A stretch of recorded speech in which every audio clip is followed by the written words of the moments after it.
Namaku Rini, dan kakakku, Saraswati, adalah segalanya yang kuimpikan untuk jadi seperti dia. Dia cantik, pintar, lembut, dan selalu jadi panutan keluarga kami. Bahkan sejak kecil, semua orang bilang, Saras pasti dapat jodoh terbaik karena dia perempuan yang terlalu sempurna. Tapi tak ada yang tahu bahwa kesempurnaan itu akan membawanya pada akhir yang paling tragis. Kami tinggal di sebuah desa sejuk di kaki pegunungan, tempat di mana kabut turun bahkan saat siang hari. Bapak sudah meninggal sejak lama, dan ibu hanya seorang penjual kue keliling. Kami hidup sederhana, tapi penuh cinta. Saras bekerja sebagai guru honorer di SD desa. Kehidupannya sederhana, tapi bersinar. Setiap pagi dia bangun lebih dulu dari semua orang, menyiapkan sarapan sambil melantunkan shalawat, lalu sholat tahajud sebelum fajar. Dia benar-benar dekat dengan Allah, bahkan banyak tetangga yang suka minta didoakan olehnya. Suatu hari, di musim hujan yang lebih dingin dari biasanya, Saras pulang dari sekolah dengan senyum yang berbeda. Senyum yang bukan sekadar bahagia, tapi seperti terbius, terpikat. "Kenapa, Kak?" tanyaku sambil meletakkan teh hangat di depannya. Dia tersipu, menunduk. Tadi di sekolah, ada pria yang bantuin anak-anak bersihkan halaman. Katanya dia perantau dari utara, namanya Raka. Aku mengernyit. Raka, tak ada warga baru yang melapor ke RT, dan biasanya, semua pendatang wajib lapor dalam waktu 1x24 jam. Tapi saat itu aku tak curiga. Keesokan harinya, Saras mengajak Raka ke rumah. Aku langsung merasa aneh. Wajahnya memang tampan, kulitnya pucat, matanya tajam seperti mata elang, dan suaranya sangat lembut. Tapi ada yang tidak beres. Dia memakai topi panjang menutupi sebagian dahi, padahal tidak sedang panas. Dan yang lebih aneh lagi, setiap kali dia tersenyum, hawa di sekitar terasa lebih dingin, seolah angin lewat begitu saja tanpa sebab. Ibu menyambut Raka dengan ramah, walau tampak canggung. Tapi aku merasa tidak nyaman sejak awal. Ada sesuatu dalam tatapannya. Bukan tatapan manusia biasa. "Kamu dari mana, Mas?" tanyaku saat makan malam. "Dari utara, daerah pegunungan," jawabnya singkat. "Utara itu luas, Mas. Gunung mana?" Dia hanya tersenyum, lalu berkata pelan, tempat yang bahkan peta pun tak sanggup menggambarkannya. Aku tertawa kaku, mengira dia sedang bercanda. Tapi matanya tetap kosong dan serius. Dan saat itu, aku melihat sekilas sesuatu yang sangat kecil di bawah topinya. Seperti lekukan, seperti tanduk kecil yang tersembunyi. Aku menggeleng, mencoba menepis pikiran buruk. Malam itu, saat aku hendak tidur, aku mendengar Saras mengaji di kamar sebelah, seperti biasa. Tapi ada suara lain, suara laki-laki, yang bersenandung dalam bahasa yang tidak kukenal. Aku menempelkan telingaku ke dinding, dan jantungku langsung berdegup kencang. Itu bukan bahasa manusia. Kalimat-kalimat itu terasa seperti mantra. Keesokan paginya, aku memberanikan diri bertanya pada Saras, "Kak, kamu yakin dia itu manusia?" Saras terdiam lama, lalu tersenyum samar. "Cinta tak selalu butuh logika, Rin.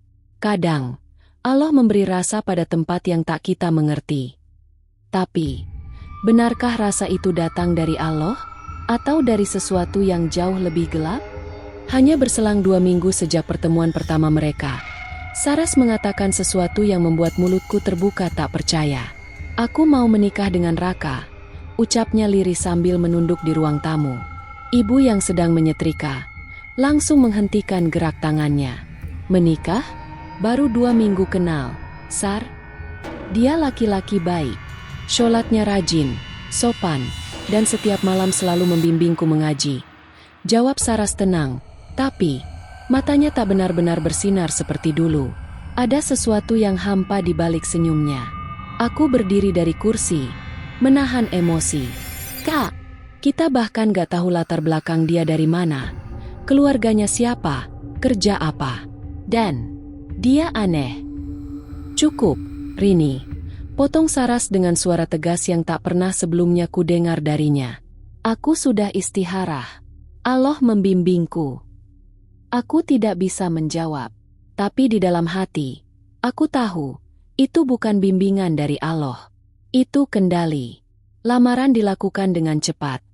Hanya dalam waktu 3 hari. Anehnya, tak ada satupun keluarga dari pihak Raka yang datang. Semua keluargaku di luar negeri. Dan mereka tak bisa datang karena perbedaan kepercayaan, kata Raka sambil tersenyum. Meski alasannya terdengar janggal, ibu yang sudah lelah dengan pertengkaran kami akhirnya mengangguk pasrah. Hari lamaran itu adalah hari paling ganjil dalam hidupku. Langit mendung sejak pagi. Bahkan menjelang sore, hujan turun deras tak berhenti. Suasana rumah jadi murung dan lembab. Listrik padam beberapa kali, dan lilin harus dinyalakan di ruang tamu. Satu persatu kejadian aneh mulai muncul. Pertama, saat sesi foto keluarga, salah satu figura tua di dinding jatuh sendiri. Kaca figura itu pecah, dan fotoku bersama Saras robek tepat di bagian wajahku. Paku pin bundar kedua, seekor kucing hitam tiba-tiba masuk ke dalam rumah, melolong sambil melompat ke arah kursi tempat Raka duduk. Tapi sebelum sempat menyentuhnya, kucing itu berbalik dan lari ketakutan, mengeluarkan suara seperti menangis. Ketiga, selama acara berlangsung, aku melihat asap putih tipis mengepul dari balik kamar Saras. Setiap aku coba dekati, asap itu lenyap begitu saja. Malam harinya, saat semua tamu telah pulang, dan ibu telah tertidur, aku duduk sendiri di ruang tengah. Aku tidak tenang. Segalanya terasa gelap. Lebih dari sekadar padamnya listrik. Tak lama kemudian, aku tertidur tanpa sengaja di sofa. Dan dalam tidurku, aku bermimpi. Aku berada di tengah hutan yang gelap. Ada suara gamelan samar di kejauhan. Di bawah pohon besar, kulihat Saras berdiri mengenakan gaun pengantin merah darah.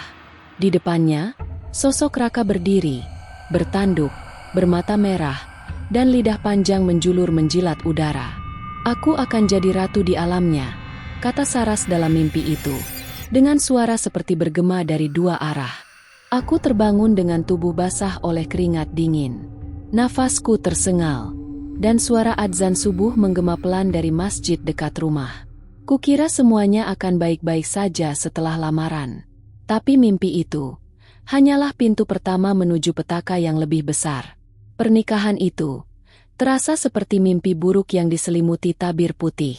Hari pernikahan Saras dan Raka jatuh pada hari Jumat Wage, di mana langit mendung sejak subuh. Meskipun tidak hujan, udara terasa lebih dingin dari biasanya. Bahkan beberapa tetangga mengatakan, ini hari Jumat Wage paling sunyi yang pernah kami alami. Pernikahan digelar sederhana di rumah, seperti keinginan Raka. Katanya, aku tidak suka pesta yang terlalu meriah. Yang penting sah di mata Allah.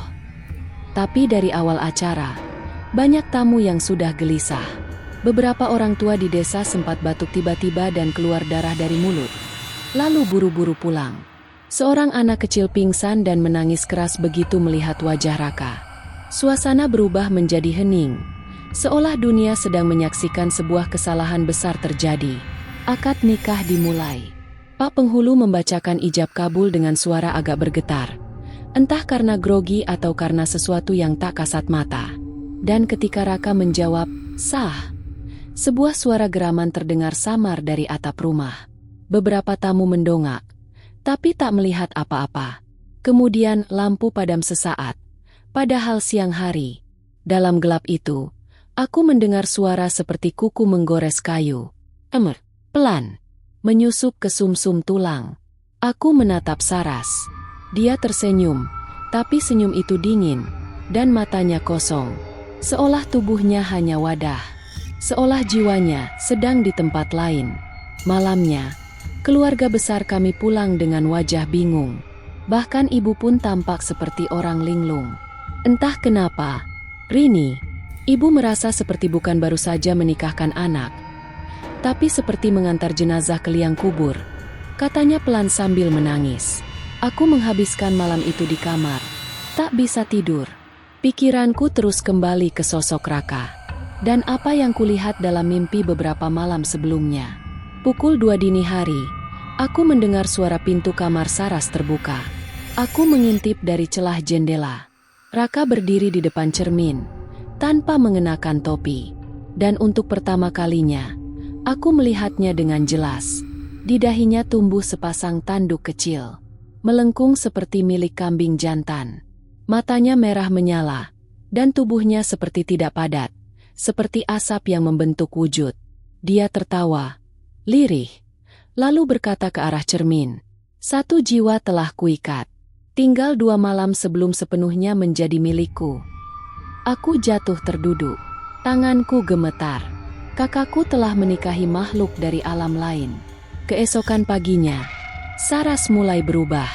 Dia lebih banyak diam. Makanan yang dimakannya tak disentuh manusia biasa. Daging mentah, ikan yang masih hidup. Bahkan satu malam aku melihat dia meminum air bunga 7 rupa dari baskom yang biasa dipakai mandi kembang. Bahkan yang paling mengerikan, suatu malam aku mendengar dia berbisik dalam tidur. Ya Kadar, ya Jahmaru, ya Malahzid. Aku terima ikatan darah ini. Aku mencoba membangunkannya. Tapi saat tanganku menyentuh bahunya, tubuhnya dingin seperti es batu. Aku ingin menyelamatkan kakakku. Tapi siapa yang bisa melawan makhluk seperti Raka? Ini bukan sekadar pernikahan biasa. Ini adalah perjanjian antara manusia dan iblis yang sedang memakan waktu. Dan waktu itu semakin menipis. Keesokan harinya, aku tak sanggup lagi diam. Aku harus menyelamatkan Saras. Apapun risikonya. Aku mencari bantuan ke seorang ustadz tua yang tinggal di pinggiran desa.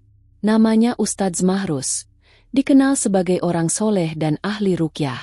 Saat ku ceritakan tentang Raka, tentang tanduknya, tentang kebiasaan aneh Saras, dan tentang mimpi-mimpiku, beliau diam sejenak, lalu berkata dengan wajah pucat, "Kamu harus segera memisahkan kakakmu dari lelaki itu, sebelum malam ke-7 setelah akad.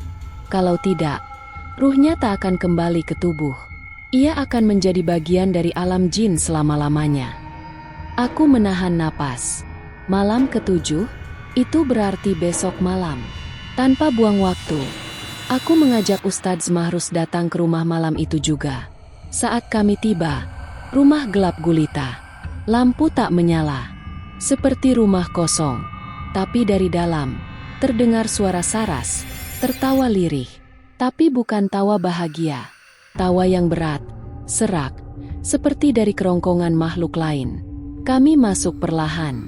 Di ruang tengah, Ustadz Mahrus mulai membaca ayat-ayat ruqyah. Dan saat itu juga, suasana rumah berubah drastis. Angin kencang berembus dari dalam rumah. Padahal semua pintu dan jendela tertutup. Suara jeritan menggema dari berbagai sudut. Dinding seperti berdetak. Dan di tengah ruang, Raka muncul. Wujudnya kini nyata dan mengerikan. Tanduknya tumbuh panjang. Matanya merah membara, tubuhnya lebih tinggi dari manusia biasa, dan lidahnya terjulur panjang seperti ular. "Kalian terlambat," katanya dengan suara 2 lapis.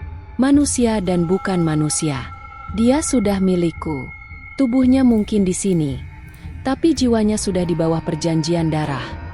Ustadz Mahrus tak gentar. Ia terus membaca ayat-ayat Allah dengan lantang.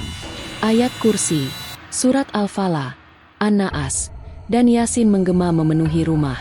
Tubuh Raka mulai bergetar. Asap hitam keluar dari telinganya, dan ia menjerit keras. Aku berlari menuju kamar Saras. Dia terduduk di sudut ruangan. Wajahnya pucat, matanya kosong. "Saras, ini aku, Rini," teriakku sambil menggenggam tangannya. Namun saat ku pegang, tubuhnya perlahan berubah menjadi dingin, keras, dan akhirnya membatu. Tangannya menegang, matanya menutup, dan napasnya berhenti. Saras telah tiada. Tubuhnya tak bergerak lagi, tapi di wajahnya masih ada senyum kecil. Senyum yang menyakitkan, seolah berkata, "Maafkan aku, Rin, aku tak bisa melawan." Ustadz Mahrus masuk dengan wajah sedih. Kami berhasil mengusirnya, tapi dia sudah terlalu dalam ikatan itu. Raka lenyap malam itu. Rumah kami seperti kembali biasa. Tapi tidak ada yang bisa mengembalikan Saras. Jenazahnya dikebumikan esok harinya, dan seluruh desa berkabung. 3 bulan kemudian, hidupku tak pernah sama. Setiap malam Jumat, aku masih mendengar suara Saras mengaji, meski rumah itu sudah kutinggalkan. Kadang, dalam mimpi, dia datang, duduk di sisiku, memelukku, lalu berkata, "Rin, jangan jatuh cinta pada apa yang tak bisa kita pahami, karena bisa saja yang terlihat sebagai berkah adalah kutukan yang menyamar." Rumah tempat pernikahan itu kini kosong. Tak ada yang berani menempatinya. Warga desa percaya, pada malam ke-7 setiap bulan, akan terdengar suara gamelan dan perempuan menangis dari dalam rumah itu. Dan aku hanya bisa menuliskan kisah ini sebagai peringatan. Jangan abaikan naluri. Jangan abaikan mimpi. Dan jangan pernah menikahi seseorang yang tak jelas asal-usulnya, karena bisa saja dia bukan manusia.